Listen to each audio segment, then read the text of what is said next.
کہ مکاتب کی اس وقت کتنی ضرورت یہاں ہے، بتلایا کہ ایک اسکول کھلنے والا ہے، اس اسکول کے تحت انٹرویوز لیے گئے، 34 لوگوں کا انٹرویو لیا گیا، 34، سب ایجوکیٹڈ، بڑے بڑے ڈگریوں پر پڑھی ہوئی ہماری بہنیں اور بچیاں، بیٹیاں، انٹرویو لیا گیا 34 بچیوں یا اس سے زائد کا، انگریزی میں انتہائی پرفیکٹ، انتہائی آگے، بڑی بڑی ڈگریاں انہوں نے لے رکھی ہیں، لیکن انٹرویو میں جب دینیات کے متعلق ان کو سوال کیا گیا تو ابھی مفتی صاحب نے مجھے بتلایا کہ 34 بچیاں ایسی رہیں جن کو وضو اور غسل کے فرائض نہیں معلوم تھے، آپ ہی کے علاقے کی بات کہہ رہا ہوں،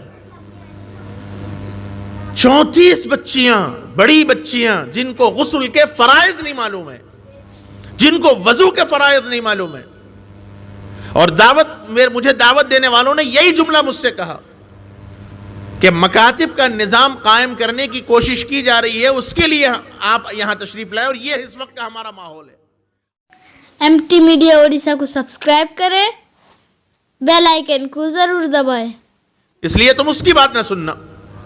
تو اب ایک نیا آدمی آتا تو وہ کان میں روئی ڈال کر آتا کہ کہیں میری ملاقات نہ ہو جائے، کہیں میں ان کے بات نہ سن لوں۔ اور کبھی ایسا ہوتا کہ حضور کعبۃ اللہ کا طواف کرتے ہوئے، قرآن شریف پڑھتے ہوئے، وہ آدمی جس نے کان میں روئی ٹھوس کر آیا کہ وہ نہیں سنوں گا، اتفاقی طور پر اس کے کان میں آواز پڑ گئی تو وہ بے ساختہ پریشان ہو گیا کہ صاحب یہ کون سی بات ہے، تو روئی نکالا، تو اللہ کے نبی کی آواز، قرآن مجید کا پڑھنا، اس کو کوئی زبان بیان نہیں کر سکتی۔ ایک عام آدمی جو اچھا قرآن پڑھتا ہے، اگر ہم اس کا قرآن سنیں تو ہم اپنے میں آپ نہیں رہتے۔ ائمہ حرم کو آپ سنیں، شیخ سدیس ہیں، شیخ شریم ہیں، شیخ ماہر معقلی ہیں، اور مدینۃ المنورہ میں شیخ صلاح البدیر ہیں، شیخ عبد الرحمن الحدیفی ہیں، ایسے ایسے ائمہ ہیں جن کا آپ قرآن سنیں گے، جو حضرات وہاں گئے ہوئے ہیں ان کو اندازہ ہوگا کہ جب اللہ اکبر کے بعد امام جب قرآن پڑھتا ہے تو ایسا معلوم ہوتا ہے کہ قرآن کا آپ کے سینے پر نزول ہو رہا ہے، محسوس کر سکتے ہیں۔ بلکہ آپ یکسوئی کے ساتھ بیٹھ کے، تھوڑا سا توجہ کے ساتھ بیٹھ کے، آپ کبھی قرآن اپنے موبائل میں سن لیں۔ ہم لوگ قرآن سنتے ضرور ہیں، لیکن ہم لوگ صرف برکت حاصل کرنے کے واسطے، ہم لوگ تجربے کے طور پر، ہم لوگ ضابطے کی کارروائی کے واسطے، کسی نے بتا دیا ہمارے علماء حفاظ نے کہ صاحب سورۃ البقرہ کی جس گھر میں تلاوت ہوگی شیطان نہیں آئے گا، تو سورۃ البقرہ کی تلاوت لگائیں گے، ہنڈی بھی، چاول بھی پک رہا ہے، سالن بھی پک رہا ہے، بات چیت بھی چل رہی ہے، موبائل میں گفتگو بھی چل رہی ہے، اور ادھر سورہ بقرہ بھی چل رہا ہے۔ دکان میں چلے گئے، آڈیو لگا دیا، قرآن چل رہا ہے، کسٹمرز بھی آ رہے ہیں، کاروبار بھی چل رہا ہے، بات چیت بھی ہو رہی ہے، تو قرآن کا اثر ہمارے دلوں میں نہیں آتا۔ وہی آپ موبائل کو لے کر، وہی آپ قرآن کو اکیلے میں بیٹھ کر، اگر ضرورت پڑے تو واکمین لگا کر، ہیڈ فون لگا کر آپ قرآن سنیے۔ یہ عاجز رب کعبہ کی قسم کھا کر آپ کو کہتا ہے، اگر آپ کے دل پر قرآن کا اثر نہ پڑے تو آپ میرا نام بدل دیں۔ لیکن قرآن کو قرآن کے انداز سے ہمیں سننا چاہیے۔ آپ آزما کے دیکھ لیں میری بات، یکسوئی کے ساتھ اکیلے میں بیٹھیے، سب دنیا سے بے خبر ہو جائیے۔ بلکہ اگر میں آپ کو ایک پوائنٹ بتاتا ہوں، اور یہ تجربہ ہے خود میرا، دسیوں لوگوں کا، ایسوں کا جس کو نیند نہیں آتی، بے چین رہتے ہیں۔ ایک صاحب نے خود مجھے اپنے بارے میں بتلایا کہ روزانہ ان کو ایک گولی سے شروع ہوا، روزانہ رات میں نیند کی ٹیبلٹ کھانا پڑتا تھا، 1 سے 2 ہوئے، 3 ہو گئے، اور اس کے بعد ڈوز بڑھایا گیا، لیکن ان کو رات میں نیند نہیں آتی تھی، بے چین رہتے تھے، اور عین فجر سے پہلے ان کو نیند آتی تھی، تو اس کی فجر کی نماز چلی جاتی تھی بیچارے کی۔ تو بڑا تڑپ اور بڑی فکر سے اس نے مجھ سے کہا، اللہ پاک نے دل میں اس وقت ایک بات ڈالی۔ میں نے کہا رات کو کیسے سوتے ہو؟ تو بتلایا صاحب اپنی مصروفیات میں رہتا ہوں، اور اس کے بعد رات میں سونے کے لیے جب بستر پہ جاتا ہوں تو وہی ہاتھ میں موبائل اور واٹس ایپ اور فیس بک چیک کر لیتے ہوئے سوتا ہوں۔ میں نے کہا ٹھیک ہے، واٹس ایپ بھی ہٹاؤ، فیس بک بھی ہٹاؤ، موبائل ہاتھ میں ضرور رکھو، لیکن میں جو بتلا رہا ہوں وہ کرو۔ آپ صرف اپنے ہیڈ فون لگائیے، اور روزانہ آپ سورہ یاسین یا جو سورہ آپ کو سمجھ میں آئے یکسوئی کے ساتھ لگا کے سنیے، اور پھر اس کے بعد 8 دن تک میرے پاس نہیں آئیے، 8 دن کے بعد میرے پاس آئیے اور اپنی کیفیت بتلائیے۔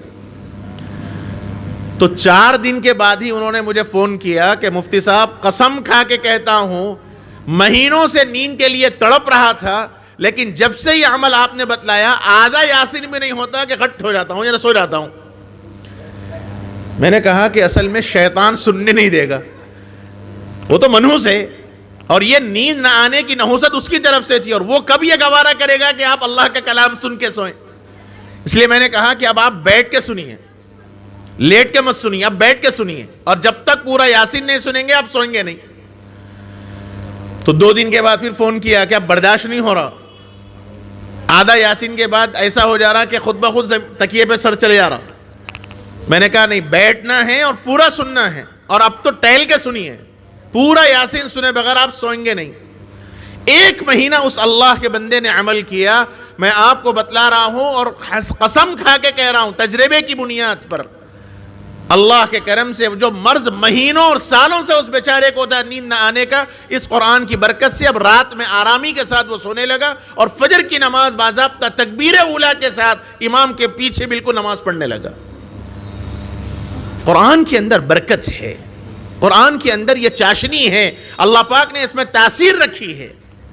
طفیل ابن عمرو دوسی جیسا شخص جس نے کان میں روئی ٹھوس کر آیا کہ وہ قرآن نہیں سنے گا، لیکن زبان مبارک سے جب لفظ نکلا قرآن مجید کا تو بے خود ہو کر، بے قرار ہو کر، بے چین ہو کر روئی نکال دی اور کلام سن لیا، اور پھر سوائے ایمان قبول کرنے کے کوئی اور چارہ ان کو نہیں تھا۔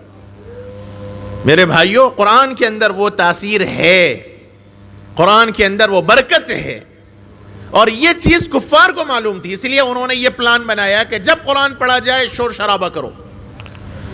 قرآن کی آیت نازل ہوئی، وَقَالَ الَّذِينَ كَفَرُوا لَا تَسْمَعُوا لِهَذَا الْقُرْآنِ وَالْغَوْا فِيهِ لَعَلَّكُمْ تَغْلِبُونَ۔ یہ کافر لوگ کہتے ہیں کہ اس قرآن کو تم لوگ مت سنو نہ سننے دو، اور خوب شور شرابہ کرو، خوب شور شرابہ کرو تاکہ تمہاری چودراہٹ باقی رہے۔ لیکن ہوا کیا؟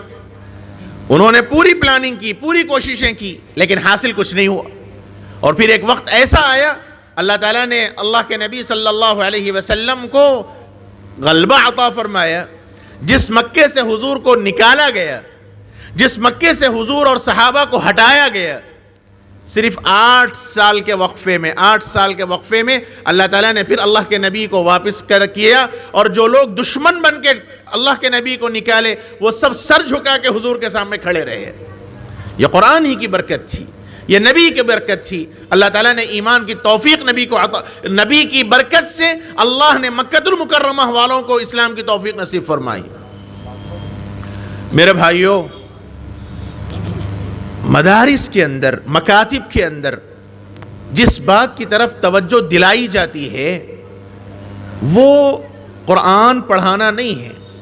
میں بنیادی طور پر آپ سے ایک بات صاف کہتا ہوں، مکاتب کا مطلب ہے آپ کے بچوں کے ایمان کی، عقیدے کی حفاظت۔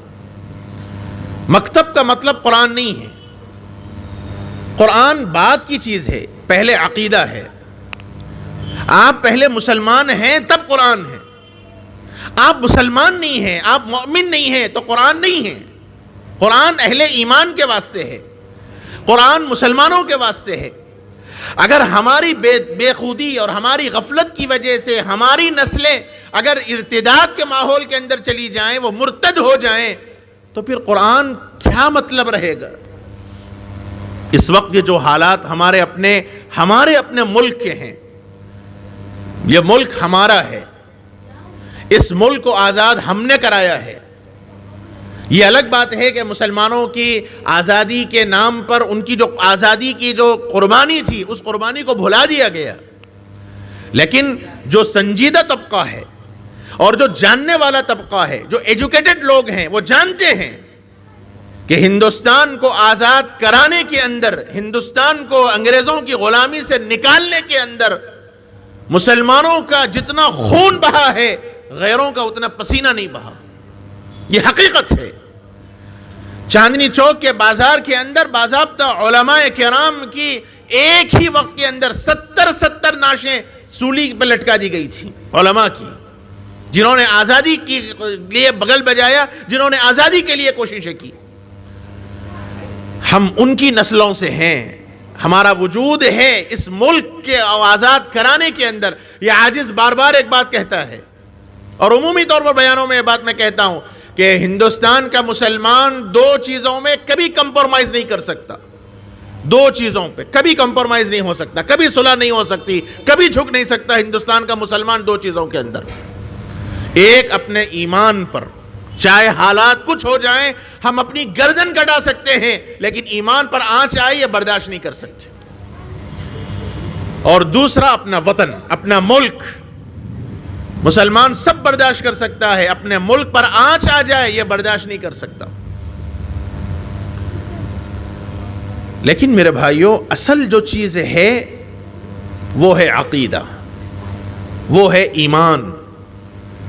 اگر ہم اپنے عقیدے کو محفوظ نہ رکھیں، اگر ہم اپنے ایمان کو محفوظ نہ رکھیں، تو اللہ نہ کرے ہم صرف نام کے مسلمان رہیں گے، صرف نام کے مسلمان رہیں گے. حضرت مولانا قاری صدیق احمد صاحب باندھوی رحمۃ اللہ علیہ نے ایک عجیب نظم کہی ہے. آج وہ نظم کا ایک ایک شعر جب میں پڑھتا ہوں تو بڑی عجیب کیفیت آتی ہے. حضرت کے اس نظم کا پہلا مصرع ہے، نام تو نے محمد علی رکھ لیا، کیا یہی بس مسلمان کی پہچان ہے. بڑی عجیب اشعار ہیں. اس میں حالات حاضرہ پر حضرت نے رویا ہے، اور ابتدا اس کی اس جملے سے ہے، نام ہمارا محمد ہے، عبداللہ ہے، عبدالصمد ہے، عبدالکریم ہے، اس قسم کے نام ہیں، لیکن چال چلن کے اعتبار سے، رہن سہن کے اعتبار سے، اٹھنے بیٹھنے کے اعتبار سے، کھانے پینے کے اعتبار سے، ملنے جلنے کے اعتبار سے اسلامیت ہمارے اندر باقی نہیں رہی. بڑے افسوس کے ساتھ مجھے اطلاع دی گئی آپ ہی کے علاقے کی. کتنا سوچنے کی ضرورت ہے جب مجھے یہ جملہ کہا گیا اور مجھے یہی بات سنا کر میرا وقت لیا گیا. ورنہ اس وقت میں آپ حضرات سے عرض کر دوں، اس وقت اتنی زیادہ مصروفیت تھی کہ میں بیان نہیں کر سکتا آپ کے سامنے. لیکن ایک ہی جملے نے مجھے مجبور کیا. داعی جو حضرات ہیں انہوں نے مجھ سے یہ بات کہی یہاں کے ماحول کو سناتے ہوئے کہ مکاتب کی اس وقت کتنی ضرورت یہاں ہے. بتلایا کہ ایک اسکول کھلنے والا ہے، اس اسکول کے تحت انٹرویوز لیے گئے. 34 لوگوں کا انٹرویو لیا گیا، 34 سب ایجوکیٹڈ، بڑے بڑے ڈگریوں پر پڑھی ہوئی ہماری بہنیں اور بچیاں بیٹیاں. انٹرویو لیا گیا 34 بچیوں یا اس سے زائد کا. انگریزی میں انتہائی پرفیکٹ، انتہائی آگے، بڑی بڑی ڈگریاں انہوں نے لے رکھی ہیں. لیکن انٹرویو میں جب دینیات کے متعلق ان کو سوال کیا گیا تو ابھی مفتی صاحب نے مجھے بتلایا کہ 34 بچیاں ایسی رہیں جن کو وضو اور غسل کے فرائض نہیں معلوم تھے. آپ ہی کے علاقے کی بات کہہ رہا ہوں. 34 بچیاں، بڑی بچیاں جن کو غسل کے فرائض نہیں معلوم ہے، جن کو وضو کے فرائض نہیں معلوم ہے. اور مجھے دعوت دینے والوں نے یہی جملہ مجھ سے کہا کہ مکاتب کا نظام قائم کرنے کی کوشش کی جا رہی ہے، اس کے لیے آپ یہاں تشریف لائے، اور یہ اس وقت کا ہمارا ماحول ہے. اور بڑی تڑپ اور فکر کے ساتھ ان لوگوں نے مجھ سے یہ بات کہی.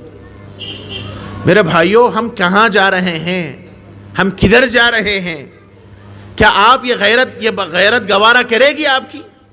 کیا آپ ایسے اپنے آپ کو برداشت کریں گے کہ آپ کی بیٹیاں، آپ کی بہنیں عمر کے اس حصے میں آ جائیں جن پر اسلامی احکامات فرض ہیں اور ان کو غسل کے فرائض نہ معلوم؟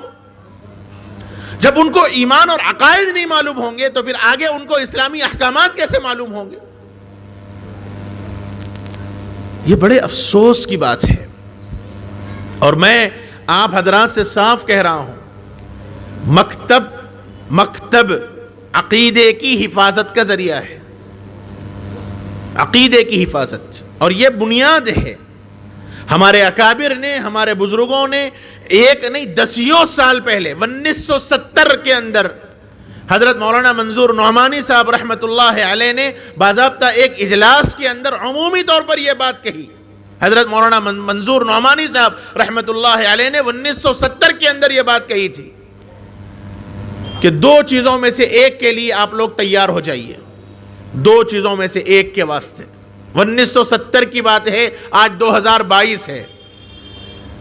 دو چیزوں میں سے کسی ایک کے لیے آپ لوگ تیار ہو جائیے، یا تو اپنی نسلوں کو مرتد بنائیے یا پھر آپ مکاتب قائم کیجیے۔ یہ دو آپشن دیے تھے مسلمانوں کو، یا تو نسلیں مرتد ہوں گی، ایمان نام کے مسلمان ضرور رہیں گے لیکن عقائد کا پتہ نہیں چلے گا، نام کے مسلمان ہوں گے اسلامی احکامات کا پتہ نہیں چلے گا۔ میں آپ کو حیدرآباد کی ایک مثال بتلا رہا ہوں، یہ واقعہ بالکل سچا واقعہ ہے۔ حیدرآباد کے ایک صاحب نے خود اپنا واقعہ مجھ سے بیان کیا۔ انہوں نے بتلایا وہ دیندار تھے، ان کے ساتھ ان کی بچی اور اس بچی کے ساتھ ایک اور بچی، دونوں کسی کالج میں پڑھتے تھے، ہائی ایجوکیشن، اور وہ بچی MBBS، ان کی بیٹی جن صاحب نے مجھے واقعہ بیان کیا ان کی بیٹی MBBS پاس کی اور دوسری بچی MS کیا، ماسٹر آف سائنس اس نے کیا ڈاکٹریٹ کے اندر، اس سے اور زیادہ پڑھی۔ اس بچی کی شادی ہوئی،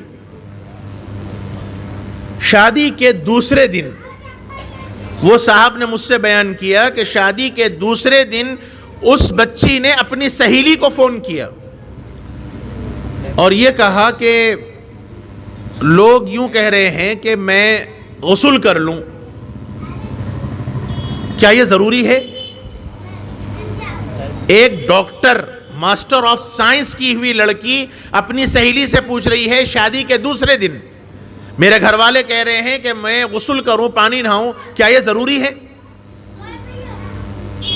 تو اس نے بتلایا کہ ہاں یہ ضروری ہے۔ تو اس نے کہا کہ آج تک تو ایسا کبھی نہیں ہوا۔ پھر اس نے بتلایا کہ ہر مہینہ جو تم پیریڈز کے بعد جو کرتی ہو، تو کہا کہ کبھی نیت تو نہیں کی میں نے۔ غسل کے اندر نیت نہیں ہوگی تو کیا عالم ہوگا؟ ائمہ کا اگرچہ کہ اس مسئلے پہ اختلاف ہے، وہ تو اللہ ہمارے ائمہ کو جزائے خیر دے کہ بغیر نیت کے بھی اگر غسل کر لے تو ہو جائے گا نہیں ہوگا، وہ ایک فقہی مسئلہ، علمی مسئلہ ہے۔ لیکن آپ یہ بتلائیے کہ ایک بچی 12-14 سال میں بالغ ہوئی اور 31 سال میں اس کی 31 ایئر میں اس کی شادی ہوئی، اس درمیان ہر مہینہ اس نے بغیر نیت کے غسل کیا، پھر مسلمان ہیں۔ یہ ہماری نسلوں کا عالم ہے۔ حضرت مولانا منظور نعمانی صاحب رحمۃ اللہ علیہ نے فرمایا کہ ہمیں اگر ضرورت پڑے تو اپنے پیٹ کاٹ کاٹ کر، اپنی ضروریات کو مار مار کر ہمیں مکاتب قائم کرنے پڑیں گے، ورنہ اس کے بغیر ہماری نسلیں ایمان والی کبھی باقی نہیں رہ سکتی۔ میرے بھائیوں، میرے بزرگوں، یہ ضرورت ہے۔ اور ابھی میں کہہ رہا ہوں کہ ابھی اس وقت جو ایجوکیشن پالیسی آئی ہے حکومت کی طرف سے، 2023 میں ایجوکیشن پالیسی نافذ ہونے والی ہے، پوری تیاری ہو گئی، اور یہ مت سمجھیے کہ ابھی منظور نہیں ہوا، دونوں پارلیمنٹ میں منظور ہو چکی ہے، بس صرف نافذ ہونا ہے۔ 2023 میں ایجوکیشن پالیسی آنے والی ہے، اگر اللہ نہ کرے یہ پالیسی نافذ ہو گئی اور ہونے والی ہے، اللہ ہی اپنے کرم سے محفوظ رکھے، اگر یہ ہو گئی تو مدارس خطرے میں پڑنے والے ہیں، مدارس خطرے میں پڑنے والے ہیں۔ ہماری نسلیں ایمان میں باقی نہیں رہ سکتی ہیں اگر وہ پالیسی آ جائے تو۔ اتنی سخت خطرناک پالیسی آئی ہے، میں بتا نہیں سکتا آپ کو۔ باضابطہ اس کے اوپر ریسرچ کیا گیا، جب پارلیمنٹ کے اندر اس پالیسی کو لایا گیا، پیش کیا گیا، تو پورے ماہرین سے اس سلسلے میں رائے لی گئی کہ کیا کرنا چاہیے۔ تو ابھی رائے لی ہی جا رہی تھی، حالانکہ ہمارے ہندوستان کے دستور میں کوئی چیز پاس ہونے کے بعد بھی 2 سال کا وقفہ ہوتا ہے اس کو نافذ ہونے کے واسطے، اور پوری رائے لینے کے بعد ہی کوئی چیز پیش کی جاتی ہے۔ ابھی رائے لے ہی جا رہی ہے کہ دونوں ایوان کے اندر، پارلیمنٹ کے دونوں ہاؤس کے اندر یہ بل پاس کر دی گئی ہے۔ اب علماء یہ کہتے ہیں، ہمارے اکابر، ہمارے بزرگان دین اب یہی بات کہہ رہے ہیں کہ جگہ جگہ اس وقت مکتب قائم کرنے کی ضرورت ہے۔ اگر ہم اپنی نسلوں کو محفوظ رکھنا چاہتے ہیں، اگر ہم اپنی نسلوں کو ایمان والا بنانا چاہتے ہیں، اگر آپ کل قیامت کے دن اللہ کے نبی کے سامنے شرمندہ نہیں ہونا چاہتے، اگر آپ اپنی نسلوں کو، اپنی اولاد کو ایمان والا دیکھنا چاہتے ہیں، اگر آپ اپنی اولاد کو واقعتاً مسلمان بنانا چاہتے ہیں، تو اس وقت سوائے مکتب کے کوئی اور چارہ نہیں ہے، کوئی اور چارہ نہیں ہے، کوئی اور چارہ نہیں ہے۔ میں تو حیدرآباد کے اندر جگہ جگہ یہ بات کہہ رہا ہوں کہ اس وقت پرائیویٹ ٹیوشن کا دور نہیں ہے، پرائیویٹ ٹیوشن مت پڑھائیے، ختم کیجیے۔ میں اپنے شاگرد حضرات کو بھی جو علماء حفاظ ہیں ان سے بھی یہی بات کہہ رہا ہوں کہ اب آپ ٹیوشن پڑھانا چھوڑ دیجیے، مکتب قائم کیجیے۔ منظم مکتب کی ضرورت ہے۔ عام طور پر ہمارے جو تصورات ہیں وہ یہی ہے کہ مکتب کا مطلب پھٹی پرانی چادر لگی ہوئی ہو، اور مدرسوں کے جیسا کوئی آیا پڑھ لیا، کوئی آیا نہیں پڑھا، فری میں پڑھا دیے تو بہت اچھا۔ یہ مکتب نہیں چل سکتا، ضرورت نہیں ہے ایسے مکتب کی۔ اس وقت منظم مکتب کی ضرورت ہے، منظم مکتب کی۔ کیا آپ کے پاس اپنی نسلوں اور اپنے بچوں کے ایمان کے واسطے، ان کی عقیدے کی حفاظت کے واسطے آپ کے پاس ماہانہ 300 سے 400 روپے نہیں نکل سکتے؟ آپ کی کون سی خواہشیں پوری نہیں ہو رہی؟ آپ کی کون سی ضرورتیں پوری نہیں ہو رہی؟ آپ اپنے بچوں کو اسکول کے اندر پڑھا رہے ہیں، اور اچھے سے اچھے اسکول میں پڑھائیے، ہمیں کوئی مسئلہ نہیں ہے، لیکن ہاتھ جوڑ کے ہم آپ سے کہتے ہیں اپنے بچوں کو ایمان کی حفاظت کی بھی فکر کیجیے۔ آپ اپنے اسکول کے بچوں کے لیے اچھے سے اچھا اسکول انتخاب کیجئے، اور اچھی سے اچھی فیس آپ دے سکتے ہیں، لیکن مکتب کے نام پر، اسلامی تعلیم کے نام پر، دین کے تعلیم کے نام پر آپ چاہتے ہیں کہ صاحب فری میں تعلیم ہو جائے؟ کیا دین اتنا بے غیرت دین ہے ہمارا؟ کیا ہماری تعلیمات اتنی بے غیرت ہیں کہ اس کے واسطے آپ 300 روپے 500 روپے آپ خرچہ کرنا نہیں چاہتے؟ اللہ نہ کرے اگر ہم بیمار پڑ جائیں تو ہزاروں روپے تو ہم اپنے خالی ڈاکٹروں کے حوالے کر دیتے ہیں۔ روحانی مریض ہماری اولاد بن رہی ہے، ہماری اولاد بے دین بن رہی ہے۔ آج ہماری اولاد بے دین ہے، ہم اپنی اولاد کے واسطے بھی اگر ان کے ایمان کی فکر نہ کریں تو میرے بھائیوں ہم کیا کریں گے؟ اس لیے اس وقت بڑی ضرورت ہے منظم مکتب قائم کرنے کی ضرورت ہے۔ منظم مکتب قائم کرنا۔ منظم مکتب کیسے قائم ہوگا؟ کیا کرنا چاہیے ہمیں منظم مکتب کو قائم کرنے کے واسطے؟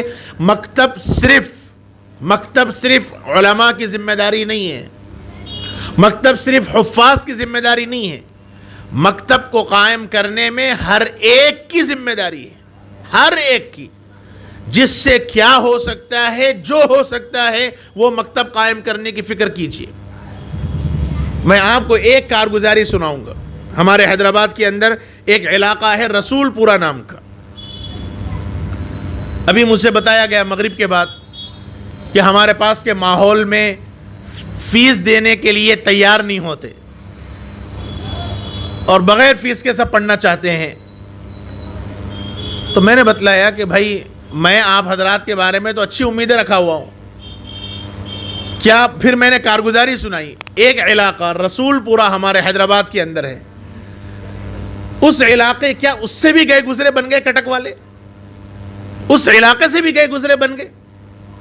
میں آپ کو بتلا رہا ہوں کہ رسول پورہ جو علاقہ ہے پورا پتھر پھوڑنے والا، محنت کرنے والے، بیلدار کہتے ہیں ہمارے حیدرآباد کے اندر، یہ گاڑا مٹی کا گھر وغیرہ بنانے میں جو پتھر اٹھاتے ہیں ان لوگوں کو بیلدار کہتے ہیں ہمارے پاس، وہ کام کرنے والے۔ میستری ہے دیوار کھڑی کرنے والے، چننا اور کلر کرنے والے، پورے محنت کرنے والے مرد حضرات۔ گھر کی عورتیں گھروں میں جا کر جھاڑو برتن کرنے والی، محنت کریں گے تو ان کے گھر میں روٹی پکے گی، محنت نہیں کریں گے تو ان کے گھر میں چولہا نہیں جل سکتا۔ ایسا علاقہ ہے رسول پورہ۔ میں جب پہلی مرتبہ گیا میں یقین نہیں کر پایا کہ یہ حیدرآباد کا علاقہ ہے یا بامبے کا علاقہ ہے۔ بامبے میں چھوٹی چھوٹی گلیاں ہوتی ہیں، چھوٹی چھوٹی گلیوں میں چھوٹے چھوٹے گھر ہوتے ہیں، چھوٹے گھروں کے اندر کئی فیملی رہتی ہے۔ اتنی چھوٹے چھوٹے گھر جس کا تصور نہیں کیا گیا۔ اور مغرب کی نماز کے بعد سب شراب پی کے ٹنڈ ہیں، چونکہ دن بھر محنت کرتے ہیں، ان کو ایمان نہیں معلوم، ان کو اسلام نہیں معلوم، محنت کرو کماؤ لاؤ اور رات میں سب پی کے سو جاتے ہیں۔ حیدرآباد کے علاقے کی بات کہہ رہا ہوں، بڑی فکر کے ساتھ، بڑی تڑپ کے ساتھ وہاں کے علاقے کا سروے کر کے اور چونکہ جب لوگ نہیں پڑھنے والے ہوتے ہیں تو جاہل ہوتے ہیں, اجڑ مزاج ہوتے ہیں, تو پتھر بھی کھانے پڑے ہم لوگوں کو, مارم توڑی بھی ہوئی وہاں.